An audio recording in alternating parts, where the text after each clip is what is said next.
반갑습니다. 네, 반갑습니다. 예, 예. 그 술시장 하실 때 제가 인터뷰를 여러 차례 했습니다. 예, 예. 그때 항상 참 멋진 어떤 마스터 플랜을 제시하고 하시고 실제적으로도 이렇게 이 실행도 하고 이랬는데 저는 그 언론이라든지 시민들은 현재 그 야권의 그 단일화 네, 지금 현재 상강 구도로 정립된 것 같아요. 네. 야권 단일화는 정말 절체절명의 과제죠. 예. 아무래도 야권이 분열돼서 삼자 구도로 선거가 치루어지게 되면 예. 불리한 것이야 상식적으로 그건 뭐 확률이 훨씬 높아지는 거죠. 불리할 확률이.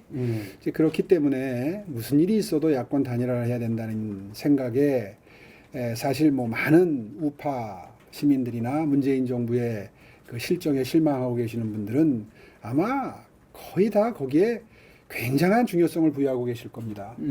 그래서 제가 출마하는 순간에 열흘 정도를 기다려가면서 참 마음은 바쁘지 않았겠습니까? 저도. 그런데 열흘을 기다리면서 미리 사전 단일화를 하자. 제가 출마를 안 할 수도 있으니 논의를 해보자. 이런 그 제안을 해서 사실은 합당이나 입당을 제안을 했던 겁니다. 많은 분들이 왜 명쾌하게 한다 안 한다 분명히 하지 왜 그런 형식의 제안을 먼저 출마 전에 하느냐라고 비판을 하신 분도 많지만 거기에는 저의 이런 걱정이 실려 있는 겁니다. 실제로 선거전이 가열이 되다 보면 이게 한 달 정도 흐르면요. 양쪽 진영이 결집하게 됩니다. 이제 그렇게 되고 그 상태에서 뭔가 단일화 협상을 하게 되면 천상 그 여론조사 방법론이나 이런 걸 가지고 이제 협상을 하게 되는데요. 그 여론조사하는 방법론에 따라서 유불리가 갈리기 때문에 협상이 쉽지가 않습니다. 그걸 지금 다들 쉽게 생각하시고 마치 뭐 나중에 하면 되겠지 생각하시지만 사실은 사전에 하는 게 정답은 정답입니다. 감정이 고조되기 전에 하는 게 100% 분열된 야권의 분열된 상태에서의 선거를 막는데 정말 중요한 그 방법인 거죠. 제가 안철수 후보를 어제 인터뷰를 했는데 네. 똑같은 이야기를 하더라고요. 근데 똑같은 얘기를 하면은 이게 그 협상이 쉽지 않다. 아니 글쎄요. 그렇기 때문에 누구든지 다 정치를 해본 분들은 그 시간이 흐를수록 단일화가 되는 게 쉽지 않다는 생각을 다 하세요. 그렇기 때문에 정말 어려운 제안을 드렸는데 그때는 사실 답변이 없으셨습니다. 그러다가 이제 제가 출마 선언을 하고 나서고 이틀 있다가 이제 무슨 뭐 그 들어와서 하시는 것도 가능하다든가 이제 이런 말씀을 하기 시작하셨거든요. 저는 그 부분에 대해서는 안타깝지만 실기했다. 미리 열흘이나 시간을 드렸습니다, 분명히. 그래서 지금 현재는 이제 입장은 이제는 이미 경쟁이 시작되었으니 한 명의 후보로서 최선을 다해서 경쟁에 임할 뿐이고 그 단일화의 방법론에 대해서는 당에 일임을 하고 우리 당 후보가 결정될 때까지는 그 문제로 더 이상 소모적인 논쟁을 하는 것은 오히려 유권자 여러분들을 피곤하게 할 수도 있다. 이제 이런 입장으로 정리를 했습니다. 그렇습니다. 그 이번이 그냥 4년짜리 원래 치루어질 수 있는 형태의 정상적인 선거라면 원래 한 6개월 내지 1년 정도 워밍업 기간이라고 하죠. 정책도 다듬고 또 각 그 본부, 국실 업무에 대해서 숙지도 하고 그리고 이게 서울시장의 업무는 생활시정의 측면이 강해서 계절별로 참 많은 차이가 있습니다. 봄, 가을에 할 업무가 있고 여름 혹서기에 챙겨야 될 서울 시민들의 삶의 그 특별히 그 특징이 있고요. 또 지금처럼 날씨가 춥고 눈이 온다든가 할 때 이 혹한기에 그리고 제설이라든가 이런 것들이 며칠 전에 문제가 되지 않았습니까? 그래서 사실은 이 생활 행정이기 때문에 계절이 중요한 거고 그래서요. 제가 실제로 그때 한 5년 근무했습니다마는 처음 취임하고 1년 되는 날, 취임 1주년 되는 날 아침에 이제 티타임을 하는데 그 행정 1부시장께서 좀 뭐 제가 좀 외람된 말씀 하나 드려도 되겠습니까? 그러세요. 그래서 무슨 말씀 하시려고요? 그랬더니 이제 1년 지났으니까 드리는 말씀인데 이제 오늘부터 진짜 시장님 되셨습니다. 오해하지 마십시오. 외람된 표현입니다만은 서울시정이 1년 단위로 돌아가지 않습니까? 그 말을 듣고 보니까 그렇구나. 지난 1년 동안 매 계절마다 하는 일이 참 달랐구나. 이런 생각이 들면서 그래 이제부터 내가 주도적으로 좀 그 시정을 이끌 수 있겠구나 이런 생각을 했던 기억이 납니다. 이제 그래서 이번 선거는 사실은 정확히 1년 정도 지나면 또 선거철이 돌아옵니다. 그런 생각을 했기 때문에 이제 일 배우다가 그 1년이 끝나는 연습시장, 인턴시장 혹은 뭐 초보시장 이런 표현을 썼는데 그게 이제 일부 후보들께는 조금 좀 그 거북하게 들렸었던 모양이에요. 거북하게 들으셨다면 제가 뭐 사과의 말씀을 드려야 될 일이고 또 실제로 그 만났을 때 말씀도 드렸습니다. 조금 듣기 거북하셨겠지만 사실 아니냐. 아, 1년 동안에 사실 일 배우고 업무 파악하다 보면 6개월, 1년 금방 가지 않느냐. 이런 대화를 나눴는데 후보님은 그 박원순 10년 서울시장을 가장 객관적으로 평가할 수 있는 부분이 아닌가 싶기도 합니다. 네. 좀 어떻게 진단하십니까? 그분은 이제 철학이 좀 많이 다른 면이 있었죠. 예. 그분이 처음에 취임할 때 기억하십니까? 그 아무것도 안 한 시장으로 기억되겠다. 저하고 인터뷰할 때도 그랬어요. 예. 그 다음에 또 토목 사업을 하지 않겠다. 예. 서울시의 이 하드웨어, 그러니까 눈에 보이는 거의 변화를 하지 않겠다는 뜻이지요. 참 많은 분들이 의아하셨을 거예요. 근데 이제 그 뜻을 좋게 해석하면 건설에 쓸 예산이 있다면 어려운 분들 돕겠다. 뭐 그렇게 좋게 해석할 수 있습니다. 전시 행정 안 하겠다. 뭐 그렇죠. 그런 뜻으로 저도 받아는 드렸습니다만은 서울시의 국제 경쟁력이나 삶의 질이라는 것은 꼭 어려운 분들에게 돈을 나누어 드리고 복지 행정을 펼칠 때 생기는 것이 아니라 인프라스트럭처라고 그러죠. 도시의 기반 시설을 튼튼히 했을 때 외국으로부터 돈이 들어오고 기업이 들어오고 일하러 사람이 들어오고 관광하러 들어오는 거거든요. 근데 그런 점을 좀 간과하셨던 것 같아요. 또 하나는 예를 들어서 교통 사각지대에 있는 그 시민들을 위해서 경전철 사업을 한 7군데 정도를 제가 발표를 해놨는데 이것도 토건이라고 그래서 중단을 취소를 했었어요. 그러다가 한 3년 있다 생각해 보니까 아 이거 잘못 판단했구나 싶으셨는지 다시 다 재개를 해가지고 지금 다시 다 시작이 됐는데 그 중단되거나 취소됐을 때에 시민들이 입은 피해 이건 사실은 눈에 보이지 않는 많은 피해, 손해라고 할 수밖에 없는 거죠.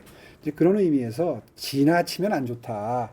그 어려운 분들 보듬겠다는 정신은 훌륭하지만 이런 각종 건설 사업이나 이런 것들이 도시의 경제를 일으키는 효과도 분명히 있는 것이고 일자리 창출의 효과도 있는 것인데 지나치게 건설 같은 것을 배관시하고 토목 같은 것을 불필요한 것으로 보다 보니까 결국 재건축 재개발에 대해서도 억제하는 적대적인 정책을 펴므로써 그 이후에 통계에 의하면 한 400군데 되는 재건축 재개발 단지를 전부 취소시켜가지고 이게 지금 한 25만 가구가 어디로 사라지면서 지금 이 주택 대참사가 벌어져서 주택 가격이 앙등하는 바람에 결국 어려운 분들의 생활이 더 어려워지는 이게 주택 가격이 오르게 되면 가처분 소득이 줄어들기 때문에 그분들이 경제적으로 굉장한 고통을 받으시는 거거든요.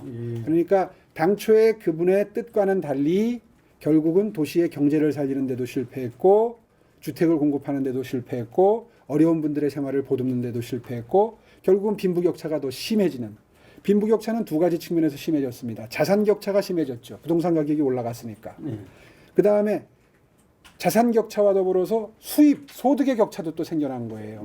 그렇게 해서 어려운 분들을 더 어렵게 만들고 힘들게 만드는 이런 결과를 초래했다. 이 부분에 대해서는 분명히 객관적이고 엄중한 평가가 있어야 되겠다고 저는 생각합니다.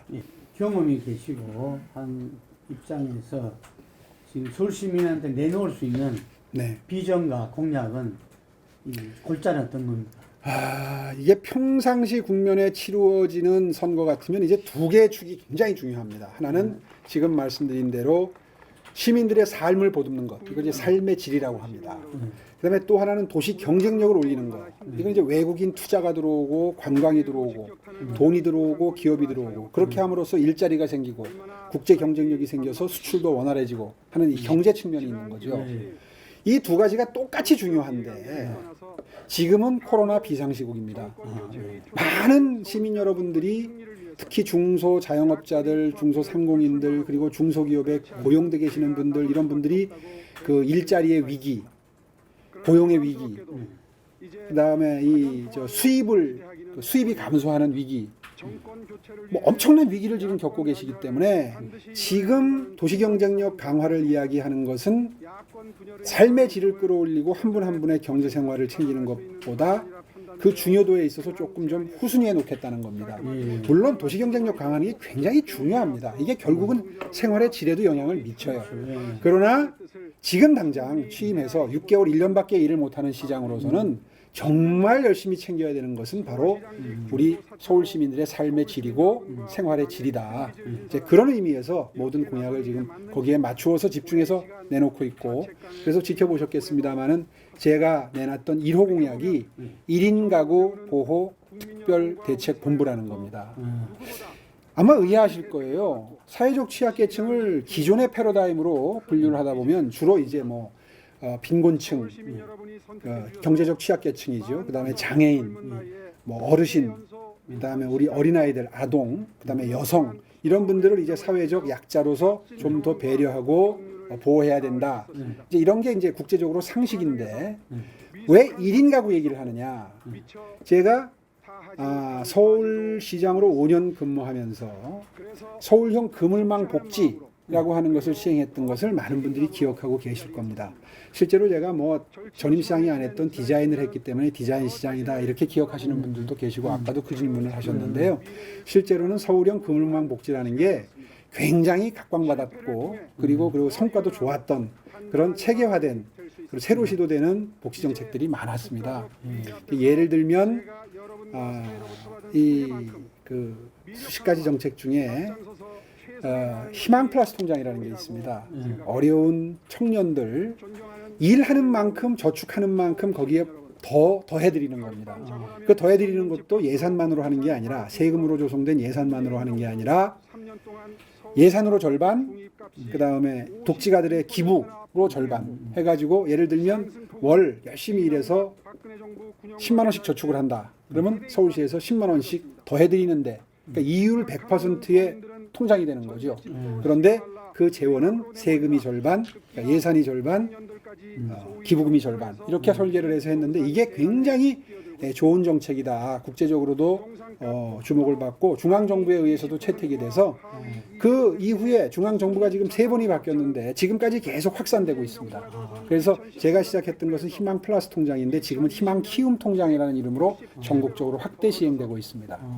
이런 거라든가 아까 말씀드린 여성 행복 프로젝트라든가 또 희망의 인문학 코스라는 게 있습니다. 이건 뭐냐면요.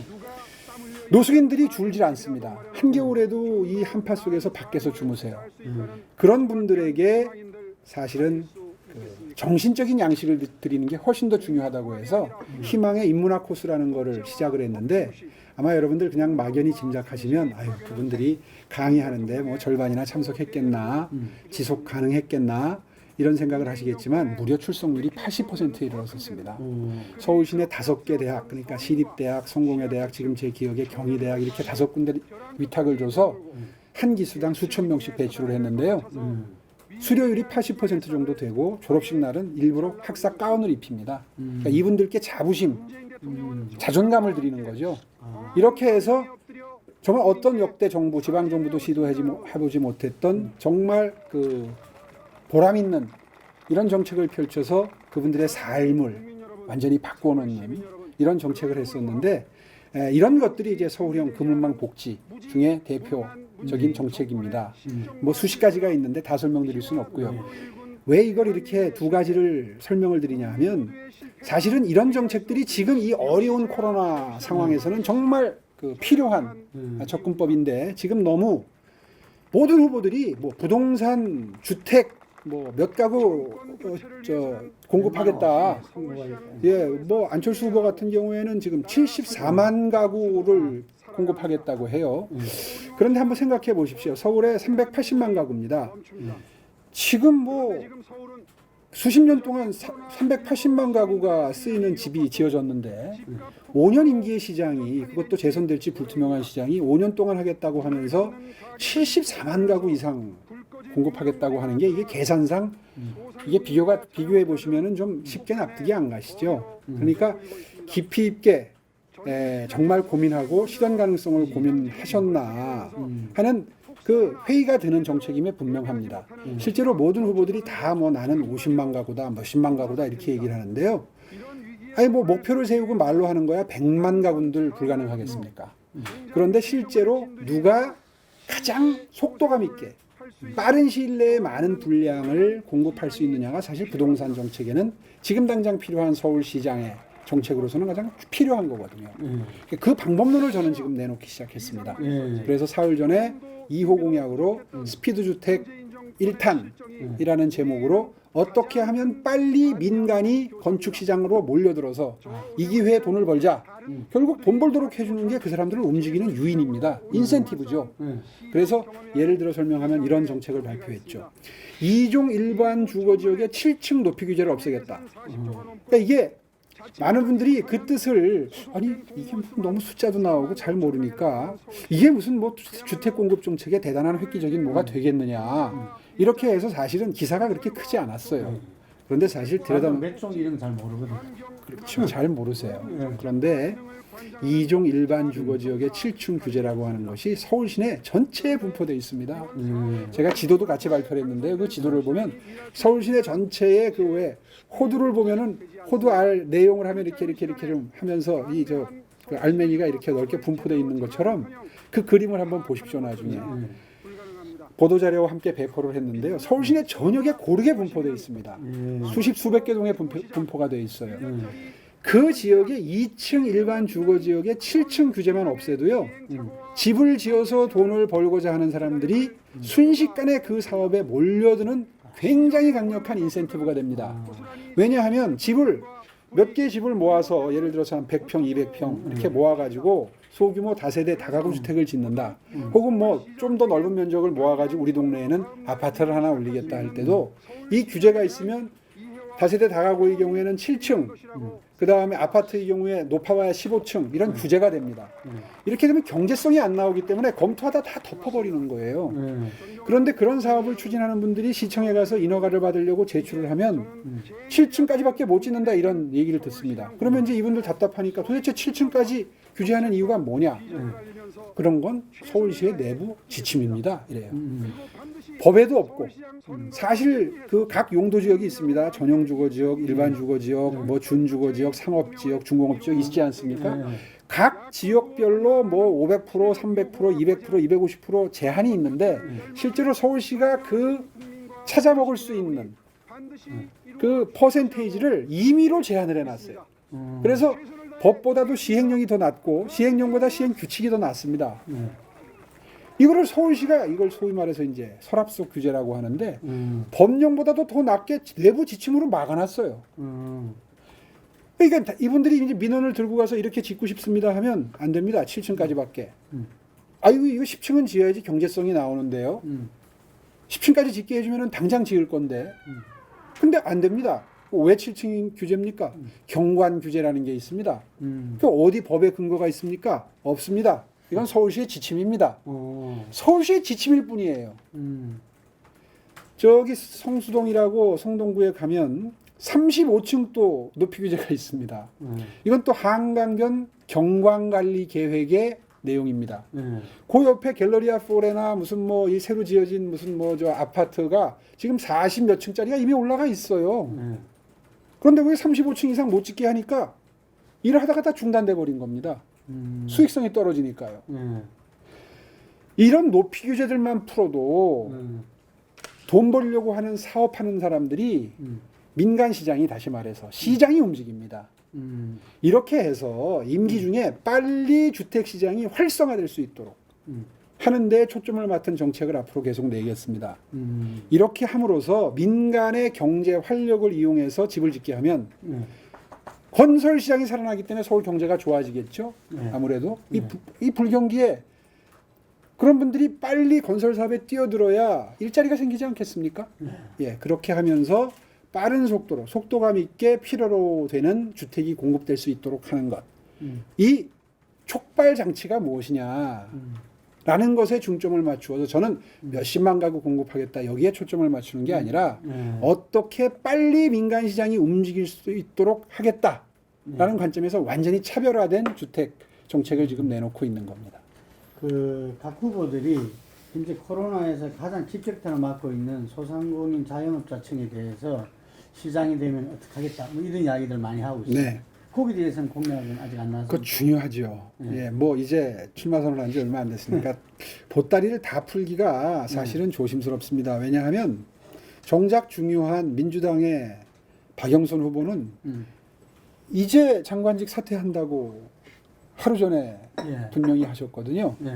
이런 상태에서 공약을 다 내놓게 되면 그 좀 나중에 손해 볼 수 있습니다. 뭘 말씀하시는지 아마 짐작을 하실 텐데. 그러니까 이게 지금 야권 진영만 과열되다 보니까 다들 공약을 내놓다가 지금 다 어느 정도 지금 공약 그 내놓는 속도가 줄고 있죠.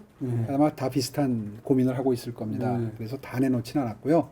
일단 물어보시니까 질문하시니까 그 문제에 대해서 제 생각에 큰 틀에서의 얘기를 말씀을 드리면 첫째는 어제 오늘 지금 논쟁이 되고 있는 건데 각 업종 수십 가지 업종이 있죠. 그 동네에 자영업 하시는 분들이 식당, 카페, 커피숍, 뭐 레스토랑, 그 다음에 뭐 또 분류를 달리하면 뭐 PC방, 당구장 이런 식으로 정말 수십 가지의 생업을 영위하는 생활 속의 자영업자들. 이분들이 지금 코로나로 인해서 거리두기 때문에 2단계, 2.5단계, 3단계를 하면서 엄청난 생업에 피해를 보고 계시는 거거든요. 그런데 곰곰 생각을 해보면 업종마다 특성이 있습니다. 그러니까 이게 주요 영업시간이 다 다르고 어떤 분들은 낮 영업시간을 많이 하시고 어떤 분들은 늦은 저녁이나 돼야 영업을 시작하는데 일률적으로 밤 9시에 전부 끝내라 이렇게 하면 그거는 정교한 대책은 저는 아니라고 생각합니다. 물론 국가 비상시에 다급할 때 위기가 극에 달했을 때는 정말 뭐 우리 국민 모두가 피해를 같이 그 나눈다는 생각에서 뭐 크게 피해를 보나 덜 피해를 보나 다 협조해 줄 필요가 있겠죠. 정부 대책에 대해서. 그런데 그게 이제 국민의 도리이기도 하고요. 그런데 1년이 지금 지났습니다. 이런 상태에서는 이제 좀 정교해 줄 필요가 있습니다. 그래서 아시다시피 각 업종별로 협회라는 게 있지 않습니까? 그러면 그 많은 공무원들 뒀다가 어디에 쓰려고 합니까? 각 업종별로 1년 동안 충분히 머리를 맞대고 고민을 했다면 예를 들어서 제가 어저께 찾아갔던 PC방 같은 경우에는 오후에 손님이 많이 든다. 그러면 오후에 손님이 많이 들도록 하고 환기시설이나 이 거리두기 이런 그 아크릴판이나 이런 것들을 정확하게 설치하고 뭐 마스크 착용하는 걸 전제로 해서 최대한 하나씩 건너뛰어서만 앉을 수 있도록 한다든가 예를 들면 이런 식으로 정교하게 그 업종에 맞는 거리두기 방안을 매뉴얼로 업종별로 다 완성할 시간이 충분히 있었습니다. 지난 1년 동안. 그런데 뭐 괜찮다고 하다가 다시 또 조이다가 괜찮다고 하다가 2차, 3차 커져 나가는 거를 막지 못한 실책도 있거니와 아직까지 1년이 지났는데도 똑같이 9시라는 일률적인 규제를 해놓고 이 부분에 대해서 문제를 제기하니까 오늘 아침에 정 총리께서 아니 정치인들이 선거에 나온 정치인들이 이 방역 열심히 하는데 이걸 정치에 이용하고 방해한다. 이런 식으로 매도를 하셨어요. 근데 사실 제가 드린 말씀의 뜻을 이해하고 보면 아니 제가 언제 이걸 다 철폐하자고 했습니까? 그 말씀을 어저께 분명히 정확하게 써서 제 페이스북에 써가지고 제 입장을 밝혔는데 이걸 일률적으로 그냥 무슨 뭐 코로나 이 위기 상황에 정치인들이 선거 나온 사람들이 이걸 악용한다. 이런 시각으로 그냥 발로 걷어 차버리듯이 반응을 하시는 것이 과연 총리께서 합리적이고 바람직한 대응 방식이신가? 저는 정말 묻지 않을 수 없습니다. 어쨌든 첫째는 정교한 매뉴얼을 마련해 달라. 앞으로도 지금 집단 방역이 되려면 우리가 백신이 늦어져서 11월 달이나 돼야 빨라도 11월 달이나 돼야 집단 방역이 된다는 거 아닙니까?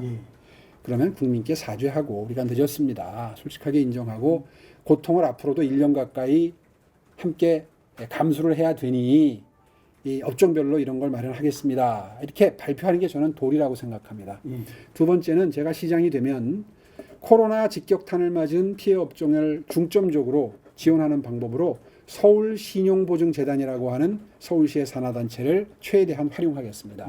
서울신용보증재단은 금융기관으로부터 은행 융자를 받거나 사업이 어려워서 이제 금융을 쓰실 때 대부분 담보가 부족해서 금융을 일으키지 못하거든요. 그럴 때 그 신용을 보충해주는 역할을 하는 데입니다. 아. 그러니까 신용 보증을 해주는 데예요. 근데 수수료 요율이 지금 한 0.5에서 0.9% 정도 됩니다. 그 금융 얻는 총액에 비례해서 그러니까 한 1억 정도 얻으려면 한 90만 원 정도가 비용으로 들어가게 돼요. 사실 이런 것도 힘듭니다. 그래서 신용을 보증해 주는데 비용도 절감시킬 겸 그 신용 보증 요율을 한시적으로 1년 동안 제로, 그러니까 받지 않겠습니다. 그리고 이자도 일정 부분 서울시가 기금을 만들어서 지원하겠습니다. 그러면 아마 영세한 업종에 종사하시는 분들 어깨가, 허리가 많이 펴지실 거예요. 이제 거기와 아울러서 이 금융기관이다 보니까 나중에 이 신용대출 잘못했다가 책임을 지게 되는 일 때문에 금융기관이 항상 그 우위에 서 있기 때문에 뭐 돈 꿀려놓은 분은 아무래도 사회적 약자 아니겠습니까? 그래서 여기서 생기는 이제 뭐 어떻게 보면 갑질에 가깝다고 느끼는 거죠. 돈을 꾸러 갔는데 신용이 없어서 못 드립니다. 이거를 최대한 없애기 위해서 나중에 그 신용에 문제가 생겼을 때 책임을 지기 때문에 사실은 서류 검증도 엄격하게 하고 조건도 까다롭게 붙이고 이 사람이 신용이 있는가를 따지다 보니까 금융이 일어나지 않는 거거든요. 그러니까 뭔가 푼다고 말은 했는데 듣고 가보면 현실은 그 차가운 벽을 느끼는 이런 그 중소상공인들을 위해서 그 책임 면제 조항을 한시적으로 도입하겠습니다. 그렇게 하면 이걸 대출하는 과정에서 그 공무원들이 부담이 덜어질 겁니다. 면책을 해도 그분들 무책임하게 하지는 않습니다. 다 전후사정 보고 아 이분은 정말 절박하게 요 위기를 건디면 살아나실 수 있겠구나라는 판단이 들면 대출할 수 있도록 신용보증을 해서 실질적으로 어려움을 겪고 정말 고통을 겪는 분들에게 도움이 될 수 있는 방안을 서울시의 조직과 권한을 통해서 행사하겠다. 예. 그런 도움을 드리겠다. 이런 구상을 지금 하고 있습니다. 이번 보궐선거에서는 뭐 어느 당이든지 지금 상당히 좀 이 민주당하고 국민의힘이 좀 팽팽해졌잖아요. 예. 이제는 한쪽으로 기울다가 네. 팽팽해졌는데 그래서 중도층으로 확장력 있는 후보가 네. 필승 카드 아니냐 이런 지적들이 많거든요. 네. 그러고 보면은 그 후보님은 항상 그 이 국민의힘 뭐 그전에 한나라당 때부터 중도 개혁 이미지가 강했거든요. 네. 이 부분은 어떻게 보십니까? 예, 오늘도 뭐, 아까 질문 답변 과정에서 제가 복지에 신경을 많이 썼다 하는 말씀을 상세하게 드렸는데요. 실제로 그런 이 보수정당, 우파정당이 그런 오해를 받고 있습니다. 부자들을 위한 정당이다. 아, 예. 뭐, 왠지 뭐, 사회적 약자를 보듬지 않을 것 같은 느낌이다. 이제 이런 오해를 많이 받는데 사실 그거는 기업을 키우기 위해서 노력하다가 얻은 그 오해입니다. 사실 기업을 키우는 게 부자를 돕는 게 아니거든요. 기업은 황금알을 낳는 거위입니다. 일자리를 창출하고 어려운 분들에게 일자리를 만드는 존재잖아요. 그런데 그걸 이제 그 옛날의 야권이죠. 민주당 쪽에서 기업 편드는 건 부자 편드는 것이다. 이런 아주 좀 뭐 어떻게 보면은 사리에 맞지 않는 프레임에 가둔 거죠. 그래서 기업을 탄압하면 부자를 적대시하는 걸로 또 모양이 돼 있고 이건 참 잘못되어 있는 패러다임입니다. 예. 그래서 저희가 따뜻한 보수다 이렇게 이야기하는 것은 성장과 분배를 함께 챙기는 정당. 성장만이 아니라 분배를 함께 챙기는 정당. 세상의 어느 정당도 다 성장과 분배를 함께 챙깁니다. 그런데 성장보다는 분배 쪽에 무게중심을 뒀다고 해서 꼭 사회적 약자를 위하는 거냐? 아니라는 게 이번 민주당 정부에서 다 밝혀졌습니다. 소득주도 성장한다 그러면서 최저임금 올리니까 오히려 경제적 약자들이 더 일자리 잃어버리고 오히려 통계 청발 보면은 통계 수치를 보면은 어려운 분들이 더 가난해졌지 않습니까? 예. 부동산 가격이 올라가면서 어려운 분들이 더 어려워졌지 않습니까? 그러니까 이게 더 심화되고 있는 거죠. 그렇죠. 그래서 사실은 따뜻한 보수가 정답이다. 보수라는 게 경제를 일으키고 기업을 일으키고 해서 양질의 일자리를 만드는 것으로 국민 여러분들의 삶의 질을 높이는 것인데 아울러서 그 과정에서 불가피하게 생길 수 있는 양극화를 해소하기 위해서 최대한의 행정 역량을 투입하는 것. 이것이 바로 따뜻한 보수다. 그런 의미에서 저는 뭐 저를 중도로 분류한다면 중도 우파 내지는 뭐 따뜻한 보수로 분류한다면 저는 그게 제 정체성이라고 생각을 합니다. 이 서울시장 선거에서 무슨 우파다 좌파다 이념 논쟁을 하는 것보다는 오히려 굳이 정의를 하자면 민생 실용 노선이다. 우리가 추구해야 될 것은 서울시장이 해야 될 일은 민생을 챙기고 실용적으로 경제를 챙기고 서울시가 원활하게 돌아가도록 하는 것. 이것이라면 차라리 우파 좌파 논쟁보다는 민생 실용 노선에 우리들의 행정 역량을 투입하는 것이 옳다고 저는 생각합니다. 국민의힘 그 일부에서는 지금 현재 정부 여당이 이 백신 접종이 시작되고 네. 2차 재난, 3차 재난 지원금에 이어서 4차 지금 재난 지원금까지 이야기가 나오고 있으니까 네. 선거 때 되면은 그 영향이 상당히 클 거다고 불안해하는 부분들이 있습니다. 네. 우리 후보님은 어떻게 보십니까? 글쎄요, 그걸 뭘 불안하게 볼 요인은 아니고요. 이제는 우리 국민 여러분들이 많이 지혜로워지시고 판단력이 정확해지셔서 이게 과연 국민들의 실질적인 그 고통을 덜기 위한 어떤 그 국가적인 배려인가, 아니면은 선거 직전에 또 현금을 풀므로써 어떤 선거 국면에 영향을 미치고자 하는 시도인가는 국민 여러분들이 더 잘 엄중한 눈으로 지켜보고 계십니다. 저는 그런 국민 여러분들의 현명한 판단력을 믿고요. 저는 묵묵히 그냥 무엇이 서울시를 살리는 길인가, 무엇이 서울 시민 여러분들의 삶의 질을 높이는 길인가에만 신경 쓰도록 하겠습니다. 후보님한테는 꼭 묻고 싶은데 기존에 대선 주자로 늘 명명되시다가 이번에 서울시장 선거에 나오셨는데 지금 포스트 코로나 시대, 이 시대 정신에 맞는 어떤 그 리더가 필요하고 이런 거 아닙니까? 그래서 포스트 코로나 시대의 시대 정신은 뭔가? 포스트 코로나 시대, 그러니까 포스트가 우리 일상생활을 많이 바꾸고 실제로 어렵게 만들었기 때문에 사실은 거대 담론을 문명이 대전환되는 시기에 왔다라고 하는 거대 담론을 말씀드리고 싶지만 사실은 이 위기 시에 생활을 보듬는 생활 시정의 수장인 서울시장으로서는 아까 말씀드린 것처럼 한 분 한 분의 어려움을 공감하고 그분의 어려움을 덜어드리는 그런 행정을 하는 것이 저는 이 1년짜리 시장에게는 가장 필요한 덕목이라고 생각을 합니다. 그래서 앞으로 1년 동안은 도시 경쟁력도 중요하지만 삶의 질을 보듬고 향상시키기 위해서 정말 제가 가진 모든 행정 경륜과 경험을 쏟아붓겠다 하는 말씀으로 답변을 대신하겠고요. 도시계획적으로는 생활 도시계획이라고 해서 과거에는 무슨 용적률이니 건폐율이니 듣기만 해도 골치 아픈 그런 용어들을 많이 썼습니다. 그런데 사실 생활도시계획이라는 거는 어렵지 않습니다. 재택근무가 보편화되고 직주 근접이 실현되고 그러니까 직장과 그 주거가 가까이 있는 게 가장 좋은 시민들께 대한 서비스거든요. 교통난도 완화되고 쉽게 풀어 설명하면 그런 것이 진정으로 시민들을 위하는 길입니다. 그렇게 하기 위해서 정말 제가 가지고 있는 지식과 역량을 다 쏟아붓겠고요. 그런 그 생활 도시계획을 통해서 내 주거 근처에 도서관도 있고 마트도 있고 그리고 녹지 공간도 있어서 여가와 문화, 가족 간의 단란한 자그마한 행복 이런 것들을 누릴 수 있는 그런 서울시를 만들기 위해서 최선의 노력을 다하겠습니다. 연습이 필요 없는 시장, 우리 후보님 건성을 빕니다. 예, 고맙습니다. 마지막으로 서울 시민한테 한 말씀 부탁드립니다. 예, 서울 시민 여러분 반갑습니다. 여러분이 주신 소중한 경험 꼭 여러분께 다시 크게 도움이 되는 방향으로 돌려드릴 수 있도록 저 오세훈 열심히 뛰겠습니다. 지켜봐 주시고 성원해 주십시오. 일할 수 있는 기회 꼭 한번 주시면 제가 정말 분골쇄신 열심히 뛰어서 보답드리도록 하겠습니다. 고맙습니다.